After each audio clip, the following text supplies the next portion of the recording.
I am retracing the footsteps of Dr. Weston A. Price, an adventurer, a researcher, and a dentist from over 100 years ago.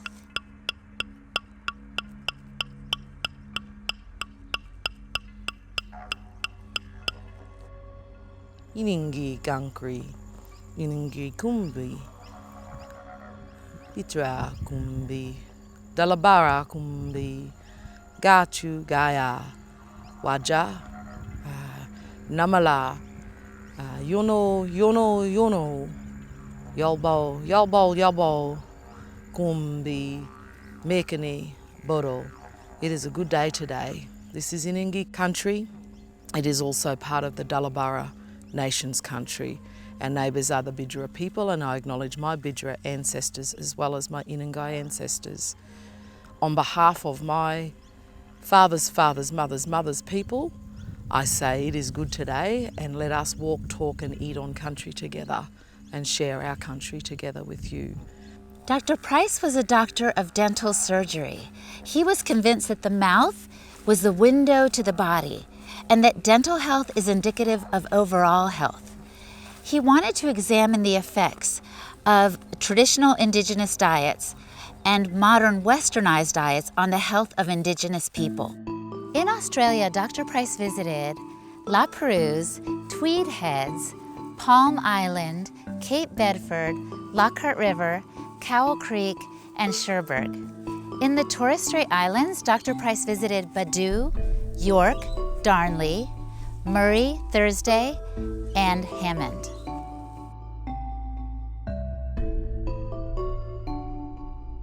I am in La Perouse, Australia, the very community that Dr. Price visited in 1936. He found the same pattern here that he had observed in other parts of the world among indigenous people untouched by modernity. The people who were eating their traditional diets, the Aboriginal people here, were strong and hardy. The Aboriginal culture is the longest standing culture on the face of the planet. Scientists estimate that they've been here 60,000, if not 70,000 years. All this time, they were living healthily according to their traditional lifestyle. When the Europeans came to this very bay and started to colonize, it changed everything.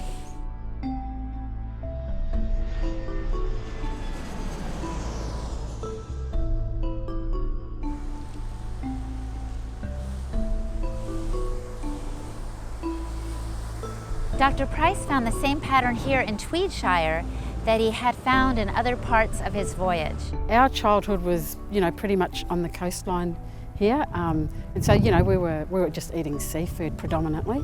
Crabs, periwinkles, cockles, which you get from here, from this bay. Some of the fish that we bought there, like if it was mullet season, you catch, as much as you can, and you share that. Bring it across the river. My nan and a lot of those old ladies used to row across the river. So they used to barter, and that was our currency. Food was the currency. So you would bring, fish. You might get some oysters in return, or some other food. Yeah. And what time of day would they be fishing? Oh, they could be fishing all different hours. Early hours of the morning, late hours of the night. It could be like 3 a.m. I remember being woken up as a child, and my uncles and my grandmother were getting ready to go up and fish at the Fingal Headland. We used to dive for cockles and things like that. So we could go, there'd be about 15 kids from the peninsula, and we'd go down to a little bay area to go swimming, but we're also going down there to get a feed of cockles. How has your diet changed since you were a child? Dramatically. I find myself addicted to dessert, so sugary foods and things like that. It all feeds into that story of being separated from that nutritious stuff straight from the land. For me, I know my health's definitely been affected by the change, and one thing that we are trying to do is capture the knowledge from our old fellas. Because there was a time when it wasn't safe to be an Aboriginal person in this country, and it definitely wasn't safe to share stories or share cultural information. What we're trying to do is we're trying to let our elders know it's time. We've got to extract that information and carried through to the current generation. So our role is to what we've been taught, and those values and principles and community protocols and cultural protocols are carried through to the next generation. There's a lot of hard work that actually has to go into a lot of the processing, and that knowledge, is handed down over many thousands of years. Living in a Western world now, we're so used to having all of that processing done before we even purchase the foods. A lot of our native species are still being protected and still utilised by community. These ferns here, which are called bracken ferns, they actually have a tuber underneath. Aboriginal people would pound them down and actually make a flour to make a flatbread. So we've got native gingers, we've got a lot of different yam and starch-based foods. The native bees actually play a very important role. It takes a long time for them to make their honey compared to European bees.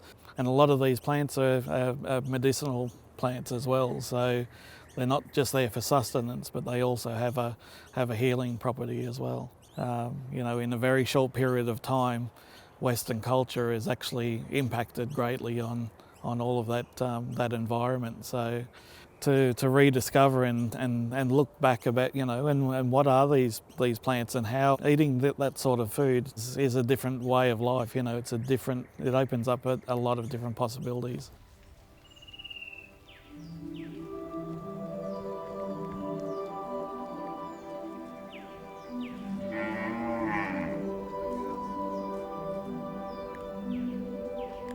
The people Dr. Price encountered were excellent swimmers and fishermen and women.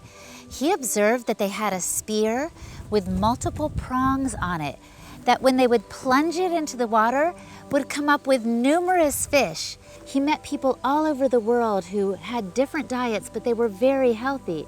In Switzerland, it was a diet full of dairy, milk, and cheese, butter.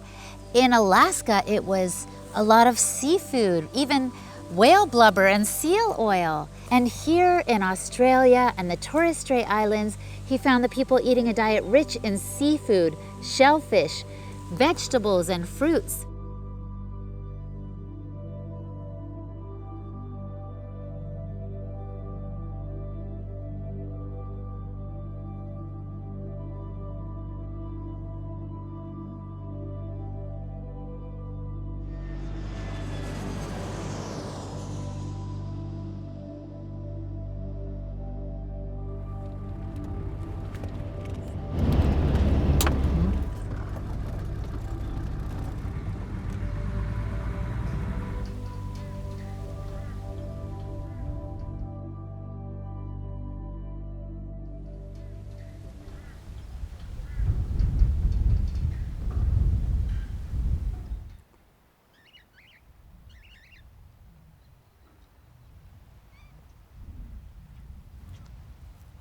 For us, so this spring is one of 7 springs, but it's where our ancestral spirits we know live, and in particular the rainbow serpent and our 7 sisters on our songlines.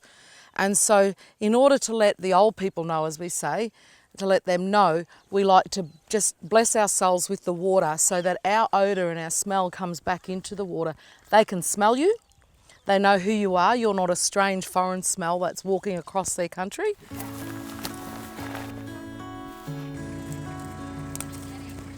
So we might put that in because we can make a really lovely tea out of this one as well.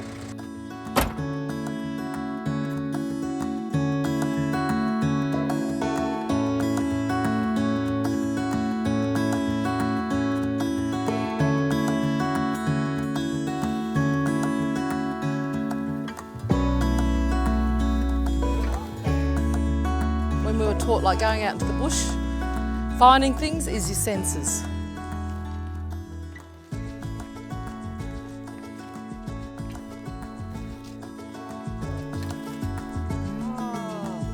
So this one's the native hox bush.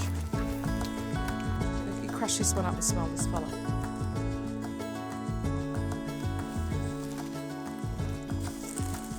So this was used for babies' teething. Really? Yep. What is it? It's a fungi. Yeah, so it was used for babies' teething.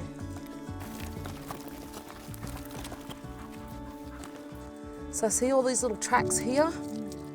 And so that there, so there must have been a baby snake in here, because see, look at it. So these are our spirit dancers. And then we start the rainbow serpent out that way. And then right here, M, here it is, the eagle in flight. Got falling stars, emu, black wallaroo. Once you get up close, you'll see them all. And of course, all the other stars that were around, the water holes. This country is not only my conception country, where I was conceived, but I was born and reared here. And so I have a very special connection to this country because of then that connection that I have on our matriarchal side. I look out, you know, as we look out here, and I just see a whole big garden. My upbringing, being brought up eating echidna or eating, you know, goanna, or going out and even eating our natural fish, a lot of things were handmade. Whereas today I think we've just lost focus of that because we think it's too easy to go to the shops and, you know, to just buy everything already prepared. So we still had breads, but our breads were our Australian native seeds, that were, or their wattle seeds, or whichever, or the cassia that was ground. But it wasn't something that we see as, oh, it should be this thing that rises up massive and big with this big fluffy thing. And I think also it's that reconnection back to ancestor, back to spirit, back to really understanding how we survived. But I think it completes you as a human being. I think it's important for everybody, no matter what culture you come from, is to go back and reconnect with your ancestral country. I can't explain it, but it's something that just completes you. It just completes you. May Madiri, May Madiri, May Madiri, May Madiri, Mara Malanga, Mara Malanga, Mara Malanga, Mara Malanga, Birral Balingu, Birral Balingu, Birral Balingu, Birral Balingu, Wadugi, Wadugi.